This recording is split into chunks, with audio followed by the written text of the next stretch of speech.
toute personne qui est prête à soutenir le débat que Jésus-Christ de Nazareth, c'est Dieu. 100% Dieu et 100% homme.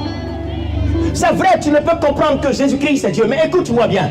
Quand Dieu créait, il a créé tous les animaux. Le chien ressemble au chien, le cabri ressemble au cabri, le gorille ressemble au gorille. Mais l'homme ne ressemble à aucune de ces créatures. La seule personne à qui l'homme ressemble est dans le ciel, c'est Dieu.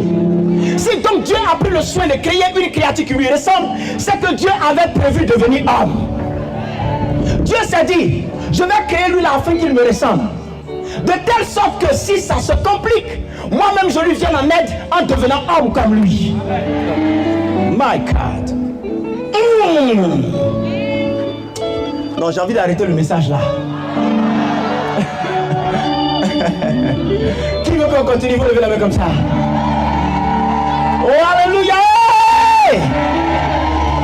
Alléluia! Alléluia! Une vierge donc sera enceinte à un moment donné de l'humanité. Alors, Jésus va naître. Il va grandir comme tous les hommes, mais avec un mandat spécial sur sa vie.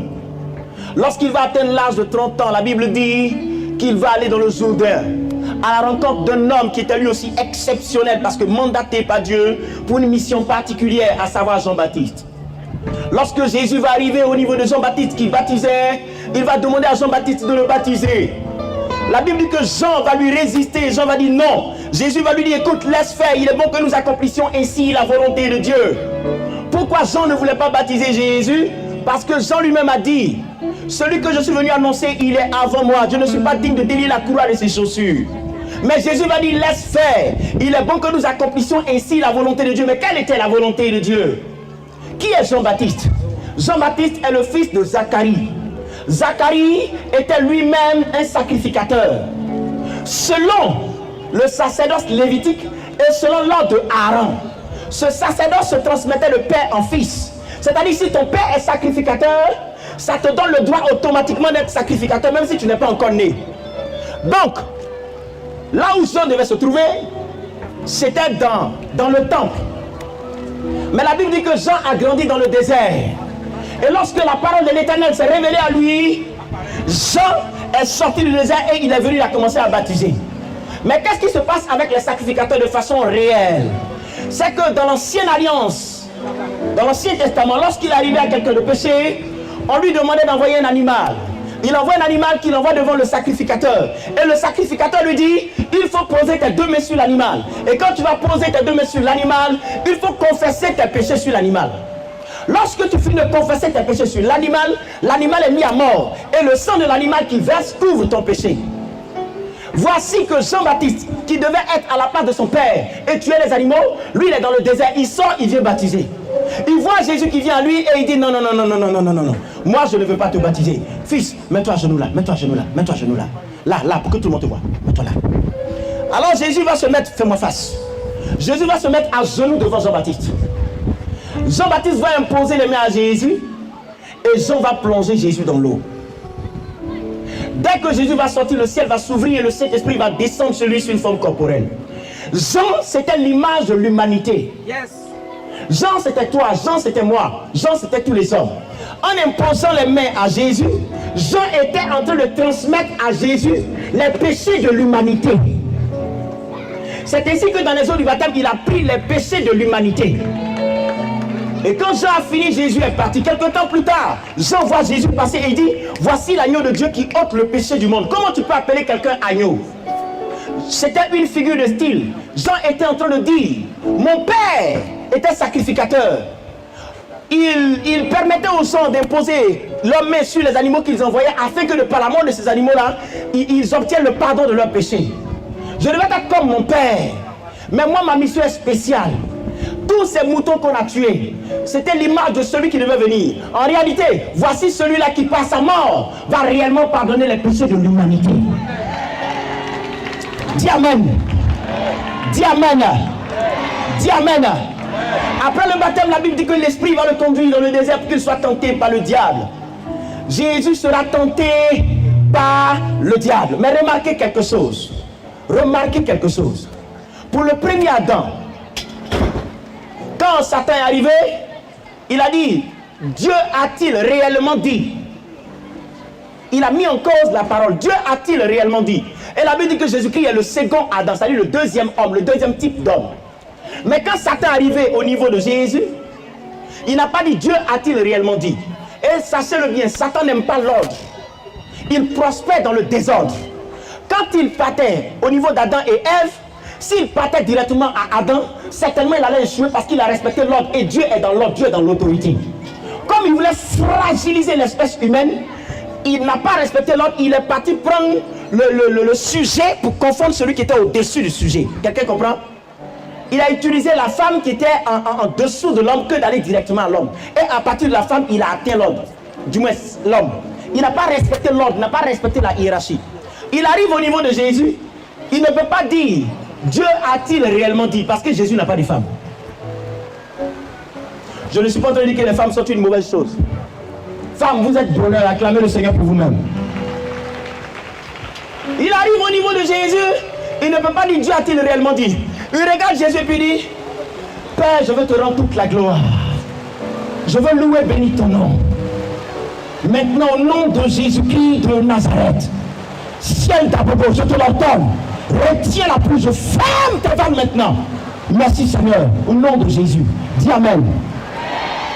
Lorsqu'il arrive au niveau de Jésus, il regarde Jésus et puis lui dit, si tu es vraiment le Fils de Dieu, il faut ordonner que ces pierres deviennent du pain. Pourquoi il a dit ça? Parce que Satan n'a jamais pensé que Dieu allait accepter de devenir un homme. Il connaît Dieu dans sa gloire, il connaît Dieu dans sa puissance, il connaît Dieu dans sa force. Il ne pensait pas qu'un jour, Dieu allait se diminuer et devenir un homme. Donc il regarde Jésus. Quand il regarde son apparence, c'est un homme, il voit. Mais quand il entend sa voix, cette voix-là, je la connais dans le ciel. Quand il regarde son apparence, c'est un homme, il voit. Mais quand il voit sa démarche, il dit, il y a quelqu'un que je connais dans le ciel, c'est lui qui marche comme ça. Donc par 3 fois, il a dit à Jésus, si tu es fils de Dieu.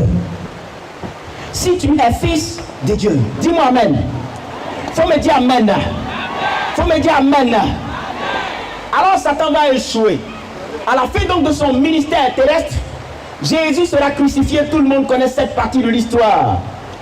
On va le crucifier. Il va mourir. Et 3 jours plus tard, Jésus va revenir à la vie. Dis Amen. Dis Amen. Dis Amen bien. Dis Amen bien. Il y a l'onction là-bas. Il y a l'onction là-bas. Il y a une femme qui est assise là-bas, que Dieu veut utiliser. Elle est là-bas, elle est là-bas.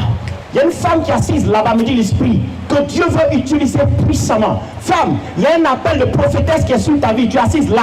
Il y a un appel de prophétesse qui est sur ta vie. Je te dis, il y a un ministère prophétique qui est sur ta vie. Femme, tu es assise là. Il y a un ministère prophétique qui est sur ta vie. Tu as peur d'exercer. Tu as peur d'exercer. Tu as honte même d'exercer. Tu te dis comment tu vas commencer. Tu te dis comment tu vas faire. Je te le dis, il y a un appel qui est sur ta vie. Dieu va t'utiliser encore un peu de temps. Je te parle de la part du Seigneur. Le Seigneur me dit, parle-lui. Dans peu de temps, encore un peu de temps. Dieu va t'utiliser. Dieu va t'utiliser. Il va t'utiliser pour accomplir et pour faire des choses. Il va t'utiliser pour accomplir et pour faire des choses.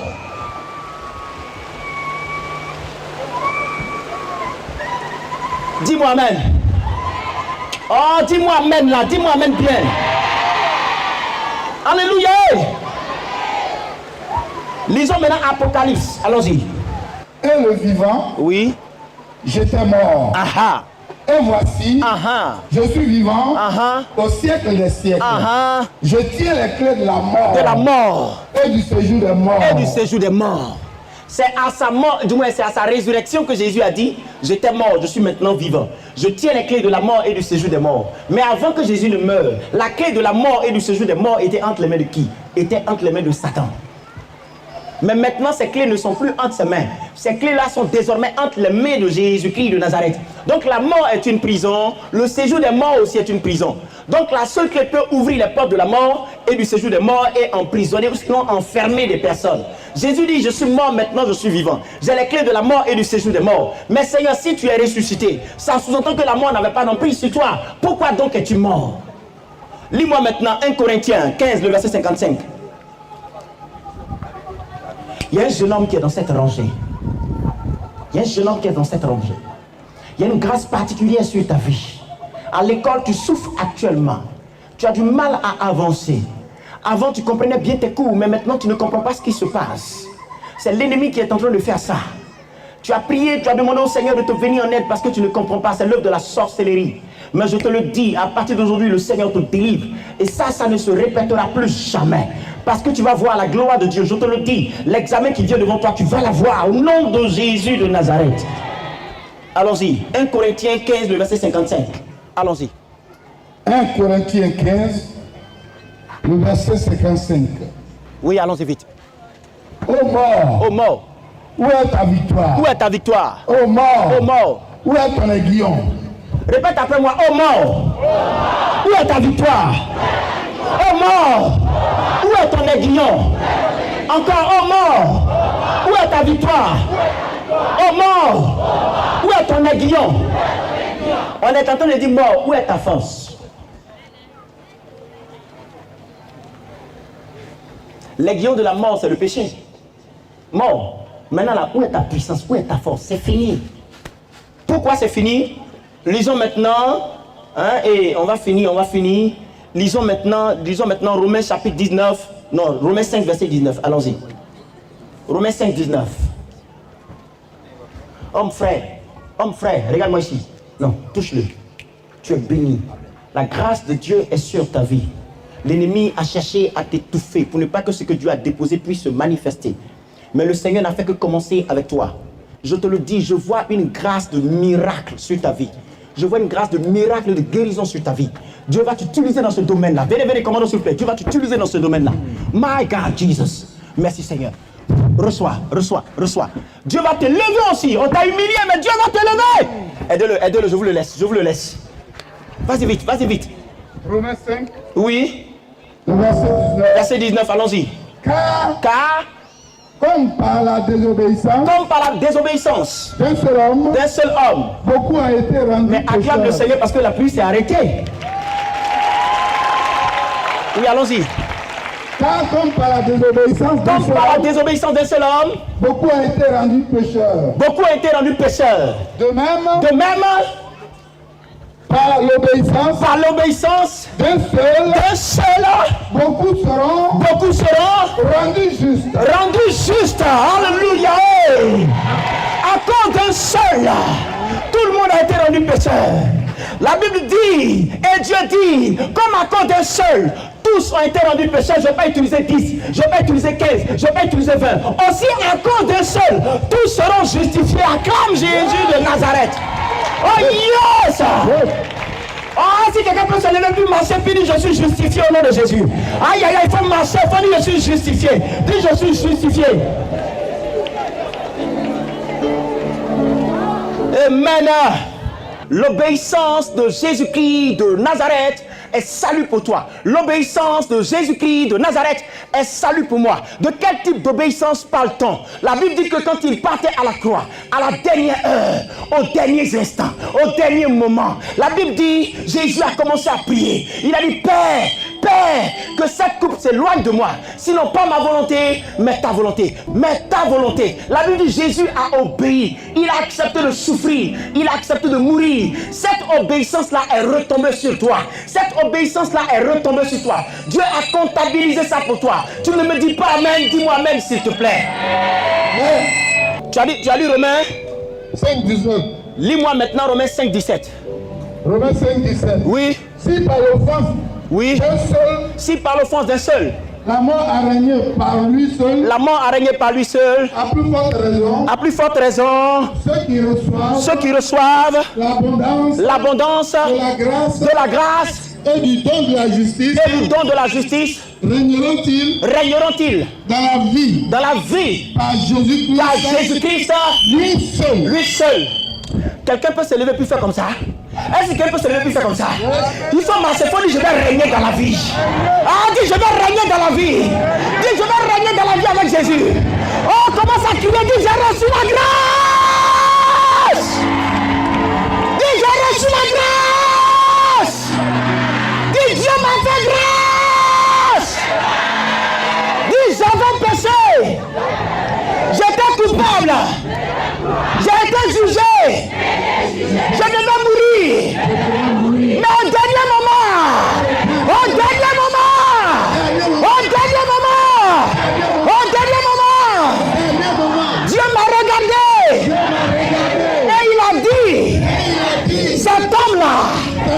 doit pas mourir. Cette femme doit pas mourir. Je l'aime trop. Je l'aime trop. Je l'aime trop. Il dit Jésus, va sur la terre. Je lui fais grâce. Je lui fais grâce. Va mourir à sa place. Afin qu'elle vive. Les démons ont dit Dieu. Mais c'est un adultère. Dieu dit je sais. Les démons ont dit c'est un voleur. Dieu dit je sais. Les démons ont dit c'est un meurtrier. Dieu dit je sais. Et Dieu a dit je suis Dieu. Le ciel et la terre m'appartiennent. Je suis souverain. J'ai décidé de faire grâce à cet homme. J'ai décidé de faire grâce à cette femme. Il a fait ce qui est mal. Elle a fait ce qui est mal. Mais il ne mourra pas de ce qu'il a fait. Parce que je décide de lui faire grâce. Si Dieu t'a fait grâce, il faut courir sur ce terrain-là, moi je vais voir. Si vraiment tu as reçu la grâce, il faut courir. Il faut manifester ta joie. Il faut manifester ta joie. Oh, alléluia.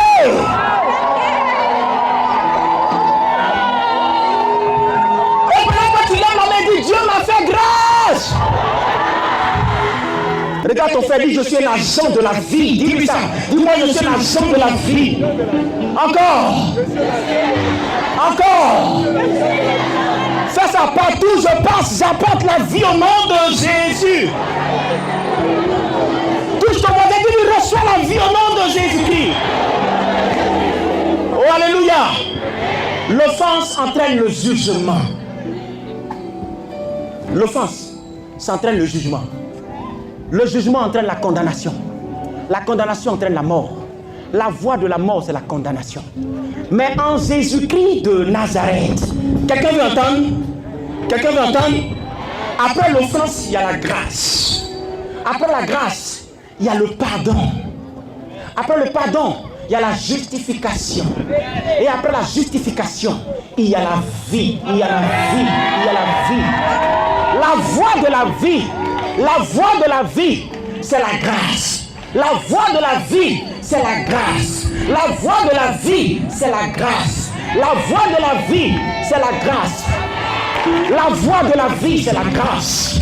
La voie de la vie, c'est la grâce. Je suis venu dire à quelqu'un, Dieu veut faire grâce à un jeune homme. Dieu veut faire grâce à une jeune fille. Dieu veut faire grâce à une famille. Dieu veut faire grâce à un quartier. Dieu veut faire grâce à une ville. Et pendant que je parle, je vois quelque chose qui descend du ciel sur Abobo. Je vois quelque chose qui descend du ciel sur Abobo. Je vois quelque chose qui descend du ciel sur Abobo. Je vois quelque chose qui descend du ciel sur Abobo. On t'avait condamné. Je t'annonce que ton histoire va changer. Ton histoire va changer. Ton histoire va changer. Ton amen m'embête, ça ne me plaît pas, dis amen bien. Romains 8, verset 1. Il n'y a donc maintenant aucune condamnation pour ceux qui sont en Jésus. S'il y a des gens qui sont en Jésus ici, je veux voir leur pas de danse. Je veux voir leur pas de danse. Car il n'y a aucune condamnation pour ceux qui sont en Jésus. Il n'y a aucune condamnation pour ceux qui sont en Jésus. Il n'y a aucune condamnation pour ceux qui sont en Jésus. C'est parce que tu ne veux pas accepter Jésus que le démon est puissant. C'est parce que tu ne veux pas accepter Jésus que le mari de nuit est puissant.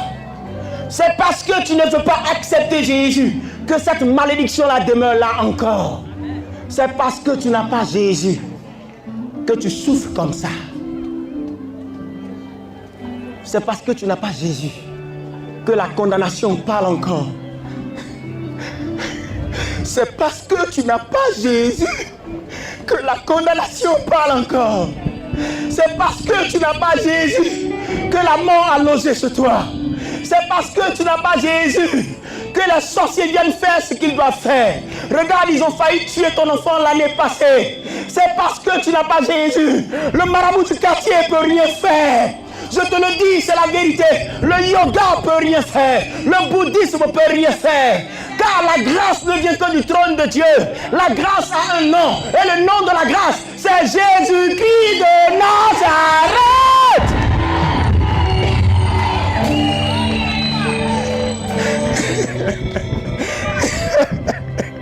Éloignez-vous de moi.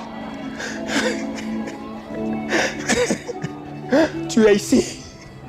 Tu n'as pas grandi avec ton père, tu as grandi avec ta mère. Quand tu étais petit, ton père t'a abandonné, il t'a rejeté, tu es là. Tu es là et tu m'entends. Tu as eu une enfance difficile, tu as eu une vie difficile. Je veux te dire quelque chose. Celui qui m'a envoyé à Bobo ici me dit qu'il ne t'a pas oublié. Elle est là. Elle est là. Elle est là. Elle est là. Elle est là. Celui qui m'a envoyé à Bobo ici ne t'a pas oublié. Jésus me dit de te dire qu'il veut être un père pour toi. Jésus me dit de te dire qu'il veut être un frère pour toi. Il veut être un secours pour toi. Il veut être un abri pour toi. Il veut être une forteresse pour toi.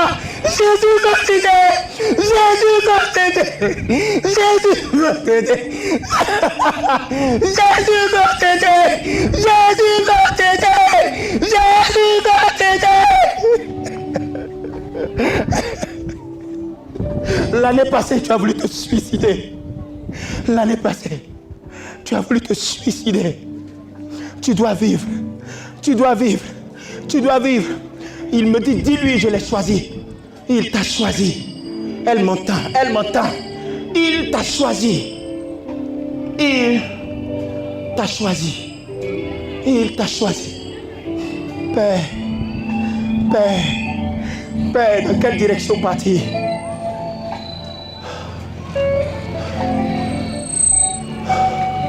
Tu ne mourras pas, tu vivras. Dis à ton frère, quand la vie parle, la mort fait silence. Non, c'est pas vivant, c'est pas vivant. Pas plus fort que ça. La Bible dit, là où le péché abonde, la grâce surabonde. Là où le péché abonde, la grâce surabonde. Je ne connais pas le nom qu'on t'a donné dans le quartier. Je ne sais pas comment on t'appelle. Je ne sais pas comment on t'identifie. Ma Bible dit qu'il y avait un homme qui s'appelait Bartimée. L'aveugle, on l'identifiait de par son manteau et de par sa mendicité. Je ne sais pas par quoi on t'identifie. Je ne sais pas ce que tu as. Je ne sais pas ce que tu as vécu. Je ne connais pas le mal que tu as fait. Je ne sais pas quel mal par lequel on te reconnaît dans le quartier en disant, lui là, c'est un faussaire, c'est un menteur, c'est un brigand. Mais le Seigneur dit, là où le péché abonde, la grâce surabonde. Dieu veut accorder sa grâce à quelqu'un. Dieu veut faire grâce à quelqu'un. Tu es un jeune, Dieu veut te faire grâce. Tu es une femme, Dieu veut te faire grâce. Qui que tu sois, Dieu veut te faire grâce ce soir. La grâce accorde la vie. De la grâce provient la vie. De la grâce provient la vie. Dieu veut te donner la vie. Dieu veut que tu vives. Il veut changer ton histoire et ton existence. Dieu veut te donner une seconde chance. Dieu veut montrer que là où les gens ont échoué, lui, Dieu n'a pas échoué. Là où les gens ne peuvent pas, lui, Dieu, il peut encore. Écoute-moi, quand je te regarde, peut-être que tu as un verre qui est cassé. Les gens disent non, ce n'est plus utile. Ramasser puis aller verser. Quand on est sur le point de verser, le Seigneur vient et dit, remettez-moi ça. Je sais ce que je peux encore faire. Peut-être que ta vie c'est ce verre brisé, ce verre cassé. On dit on ne peut plus rien faire. Jésus dit je peux faire. Tu es miné par la drogue, tu es miné par l'alcool, tu es miné par la prostitution. Ton père a parlé, ta mère a parlé, tes frères, tes amis. Il n'y a rien à faire. On dit lui là il ne change pas. On dit celle-là elle ne change pas. Peut-être c'est ton cas. Mais Jésus veut intervenir maintenant dans ta vie. Il veut te faire grâce. Il veut te faire grâce. Il veut te faire grâce. La prostituée peut être appelée servant de Dieu. Le drogué peut être appelé serviteur de Dieu. C'est ce que Dieu veut faire pour toi ce soir. Là où le péché abonde, la grâce surabonde. Il y a des enfants de Dieu ici. Mon fils, tu m'entends? Il y a des brebis du Seigneur ici. Plusieurs que l'ennemi est en train de manipuler. Mais aujourd'hui, la mort va faire silence. Mais aujourd'hui, la mort va faire silence. Dites-moi que vous êtes avec moi. Levez la main comme ça. Et répète après moi, quand la vie parle, la mort fait silence. La mort fait silence. Peut-être que tu es cette femme-là, ou tu as l'image de cette femme. La Bible dit, ils l'ont prise comme ça. Toi, on te voyait à longtemps, mais viens ici. Ils l'ont envoyé au pied de Jésus. Il dit, Seigneur, Moïse a ordonné qu'on lapide de telle femme. Elle a été prise en flagrant délit d'adultère. Son adultère avéré. La loi demande que de telles femmes condamnées meurent par lapidation. Peut-être qu'on t'a pris en flagrant délit de meurtre, de vol, de mauvais comportement. Tout le monde veut te lapider. Même tes amis, ceux que tu as nourris hier, sont prêts à te jeter la pierre. Tu es étonné de voir la réaction de ta mère, de qui tu espérais un soutien. Ta mère même au dernier instant, celle qui devait parler pour que tu sois libéré, parce qu'elle a senti les douleurs de l'enfantement avant de te mettre au monde. Elle aussi, elle a parlé, mais n'a pas parlé en ta faveur. Et aujourd'hui, toutes les mains sont levées et ton visage est là. D'aucuns commencent à te cracher déjà sur le visage parce qu'ils disent le jugement est tombé, le verdict est tombé, la condamnation est sur elle, elle doit mourir. Mais la Bible dit, lorsqu'ils sont allés devant Jésus, Jésus n'a rien dit. Il a commencé à écrire au sol. On lui demande, mais tu dis rien. Tu dis rien.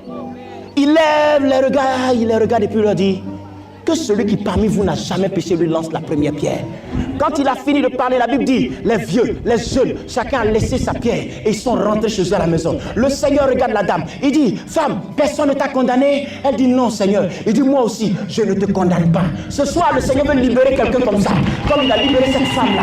Je ne connais pas le verdict de la mort. Je ne sais pas ce qu'on a décidé dans ta famille. Je ne sais pas ce qu'on a décidé au village. Peut-être même qu'au village, on a dit que tu dois mourir cette année. Moi, je sais un Dieu qui est vivant. Je sais un Dieu qui est puissant. Je sais ce qu'il a accompli pour l'humanité. C'est pourquoi je peux parler de cela avec assurance. Je te le dis, c'est la vérité. Quelque chose doit se faire aujourd'hui dans ta vie. Dis-moi amen et reçois. Mais quelqu'un est en train de te dire, je suis comme Lazare. Quelqu'un est en train de dire, je suis comme Lazare. Moi, il y a longtemps, je suis mort. On m'a enterré. Est-ce que Jésus peut encore faire quelque chose? Il était mort. Ses sœurs ne croyaient même plus qu'il allait revenir à la vie. Écoute-moi, ce qui t'arrive, c'est pour la gloire de Dieu. Jésus est venu 4 jours après. Marthe dit, Seigneur, si tu étais là, mon frère ne serait pas mort. Marie arrive, Seigneur, si tu étais là, mon frère ne serait pas mort. Il dit à Marthe, je suis la résurrection et la vie. Est-ce que tu crois? Marthe dit, je crois. Ils arrivent au tombeau. Marthe dit, Seigneur, il sent quand le Seigneur lui ôter la pierre. Aujourd'hui, la pierre qui fermait l'entrée, la porte de ta destinée va s'ouvrir. Elle sera dégagée au nom de Jésus-Christ par la puissance du Saint-Esprit. La pierre sera dégagée. La pierre sera dégagée. La pierre sera dégagée. Je ne sais pas qui t'a fait prisonnier, mais tu sortiras de prison aujourd'hui. Tu sortiras de prison aujourd'hui. Tu sortiras de prison aujourd'hui.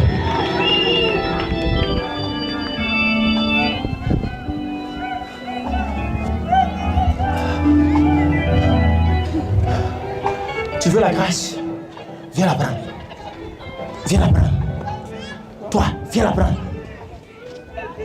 My God. My God. My God. La Bible dit, il y avait une veuve. Elle avait un seul fils. Son mari est mort il y a longtemps. Le seul fils était son espoir. Le seul fils était son secours. Un jour, au moment où elle s'attendait le moins, son fils est mort. Elle était inconsolable. Les hommes ne pouvaient rien faire. Son médecin est venu. Son médecin l'a regardé. Son médecin lui a dit, si tu m'avais appelé un peu plus tôt, peut-être que j'allais pouvoir faire quelque chose. Mais là, c'est fini. On prend la faim, on prend l'enfant, on le met dans un cercueil, on s'en va au tombeau. Et la Bible dit, pendant qu'il sortait avec le corps, Jésus rentrait. Jésus arrive, il regarde la femme, il a compassion d'elle et il touche le cercueil. Et il dit à l'enfant, lève-toi. Peut-être c'est ton seul boulot que tu as que l'ennemi est en train d'attaquer. Peut-être c'est ton seul projet là qu'il est en train d'attaquer.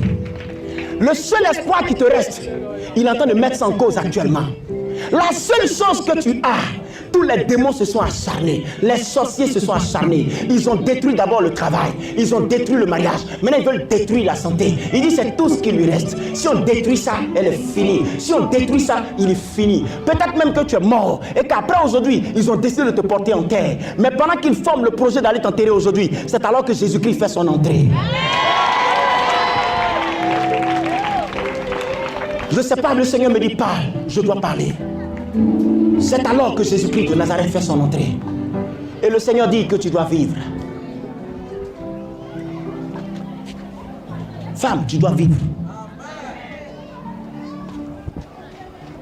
On n'a pas cru en toi dès le départ. Et après, quand le Seigneur a commencé à t'élever un petit peu, on a commencé à te regarder d'une autre manière. Aujourd'hui, maintenant, ce qu'on veut faire, c'est te combattre. Tu les vois même dans ton sommeil, tout ça. Lève-toi, viens ici, tu vas voir quelque chose. Il s'appelle Jésus. Il s'appelle Jésus. Et le Seigneur me dit, il me dit, mon fils, ma grâce est ici. Il me dit, mon fils, ma grâce est ici. Le Seigneur Jésus dit, ma grâce est ici. Le ciel s'ouvre pour quelqu'un aujourd'hui. Envoyez-moi cette mémé, elle était malade, envoyez-la-moi. Le Seigneur dit, il dit ma grâce est ici. Il dit ma grâce est ici. La grâce de Dieu est là pour toi. La grâce de Dieu est là pour toi. La grâce de Dieu est là pour toi.